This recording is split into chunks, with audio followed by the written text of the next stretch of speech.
दोस्तों, भगवान श्री दत्तात्रेय तंत्रजगत और पूर्ण साधना जगत की एक ऐसी महानतम विभूति तथा पूर्ण शक्ति संपन्न देव है जिनकी कृपा प्राप्ति साधकों के मध्य एक उच्च कोटि का भाग्य ही माना जाता है।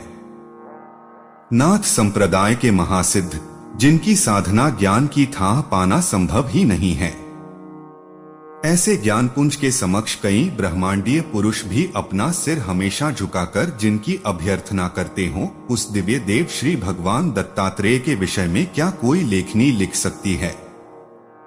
भगवान दत्तात्रेय का नाम हिंदू जनमानस में और हिंदू साधना परंपरा में समान रूप से बहुत आदर और सम्मान के साथ लिया जाता है।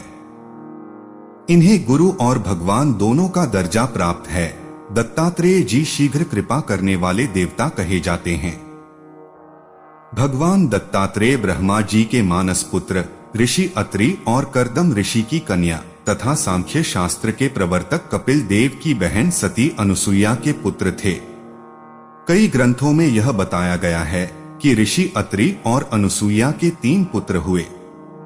ब्रह्मा जी के अंश से चंद्रमा, शिवजी के अंश से दुर्वासा ऋषि, भगवान विष्णु के अंश से दत्तात्रेय का जन्म हुआ। कहीं कहीं यह उल्लेख भी मिलता है कि भगवान दत्तात्रेय ही ब्रह्मा, विष्णु और शिव के सम्मिलित अवतार हैं। अत्रि ऋषि की पत्नी माता अनुसुईया पर प्रसन्न होकर तीनों देवों ब्रह्मा, विष्णु और महेश ने उन्हें वरदान दिया, जिससे माता अनुसुईया के 3 पुत्र हुए। परम भक्त वत्सल दत्तात्रेय भगवान भक्त के स्मरण करते ही उसके पास पहुंच जाते हैं, इसीलिए इन्हें स्मृतिगामी तथा स्मृति मात्रानुगंता भी कहा गया है। यह तंत्र विद्या के परम आचार्य है। भगवान दत्तात्रेय जी के नाम पर दत्त संप्रदाय दक्षिण भारत में विशेष प्रसिद्ध है। इन्हें महाअवधूत भी कहा जाता है। हिंदू धर्म के त्रिदेव ब्रह्मा, विष्णु और महेश की प्रचलित विचारधारा के विलय के लिए ही भगवान दत्तात्रेय ने जन्म लिया था, इसीलिए उन्हें त्रिदेव का स्वरूप भी कहा जाता है। दत्तात्रेय को शैवपंथी शिव का अवतार और वैष्णवपंथी विष्णु का अंशावतार मानते हैं। दत्तात्रेय को नाथ संप्रदाय की नवनाथ परंपरा का भी अग्रज माना गया है। यह भी मान्यता है कि रसेश्वर संप्रदाय के प्रवर्तक भी दत्तात्रेय थे। भगवान दत्तात्रेय से वेद और तंत्र मार्ग का विलय कर एक ही संप्रदाय निर्मित किया था। दत्तात्रेय जी के प्रमुख 3 शिष्य थे।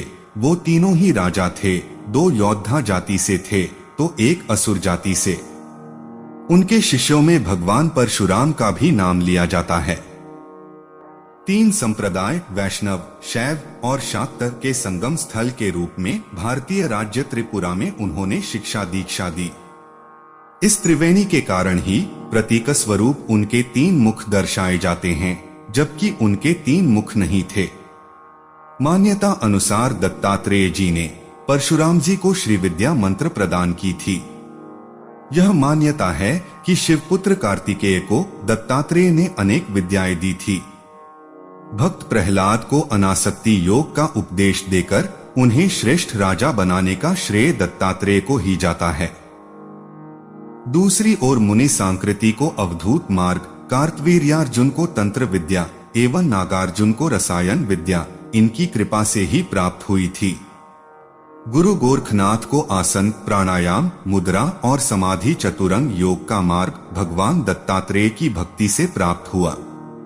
त्रिदेव अर्थात ब्रह्मा, विष्णु और महेश की सम्मिलित शक्ति से संपन्न भगवान दत्तात्रेय योग विद्या तथा तंत्र विद्या के पूर्णतम ज्ञाता है। इन्हीं की प्रेरणा के फलस्वरूप नाथयोगियों ने लोक भाषा में करोड़ों शाबर मंत्रों की रचना की तथा उनको जनसाधारण के मध्य पहुंचाया। न सिर्फ इतना ही बल्कि इन मंत्रों के माध्यम से व्यक्ति महासिद्धों की शक्तियों के साथ साथ देव शक्ति तथा इतर योनि की शक्तियों के सहयोग से अपनी सामान्य से सामान्य बाधाओं के साथ साथ उच्चतम से उच्चतम आध्यात्मिक धरातल का स्पर्श कर सके, ऐसे प्रयोगों का आविष्कार इस महान ऋषि ने किया। अघोर साधनाओं के आदि साधक तथा मुख्य प्रचारक कई हजारों वर्षों से सशरीर इस पृथ्वी पर विद्यमान है, जिनका स्थान दत्त पहाड़ी गिरनार श्रृंखला में है।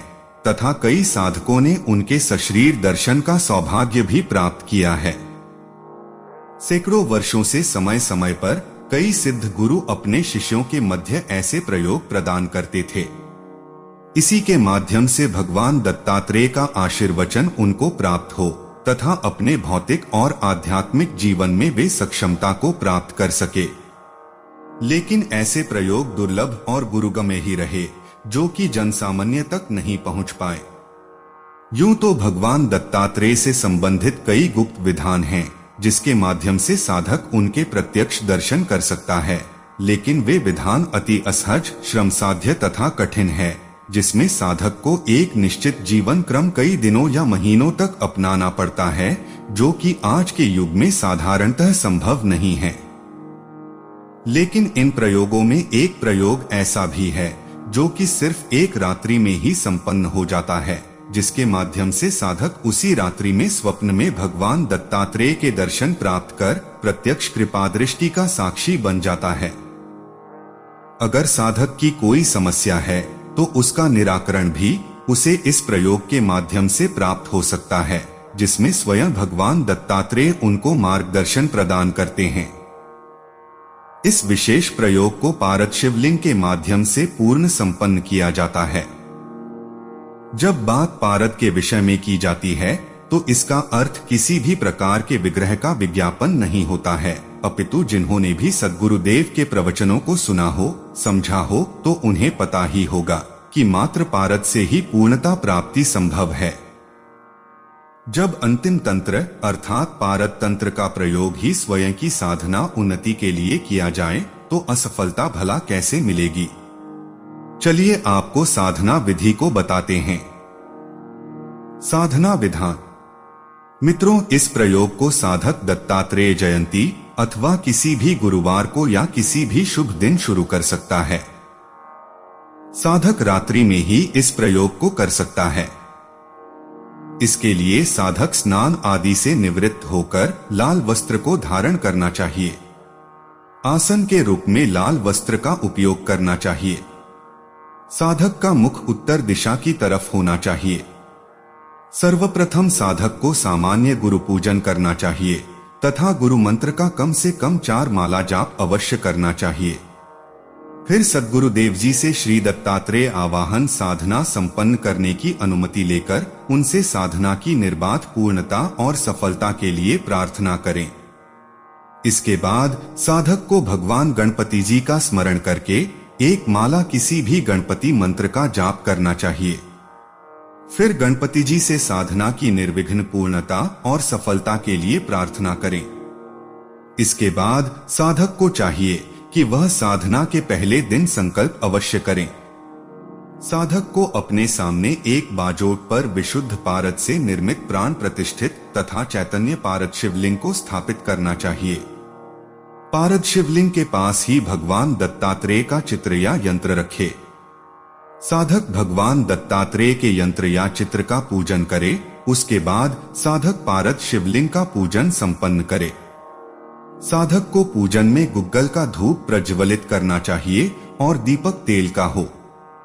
साधक भोग के लिए किसी भी वस्तु का प्रयोग कर सकता है। पारद शिवलिंग का पूजन करने के बाद साधक रुद्राक्ष माला से दिए जा रहे मंत्र की 21 माला मंत्र का जाप करे। मंत्र इस प्रकार है।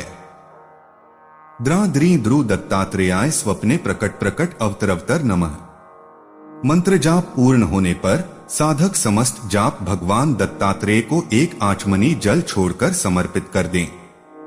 फिर भगवान श्री दत्तात्रेय जी का वंदन करे तथा स्वप्न में प्रकट होने के लिए प्रार्थना करे और माला को अपने तकिए के नीचे रखकर सो जाएं।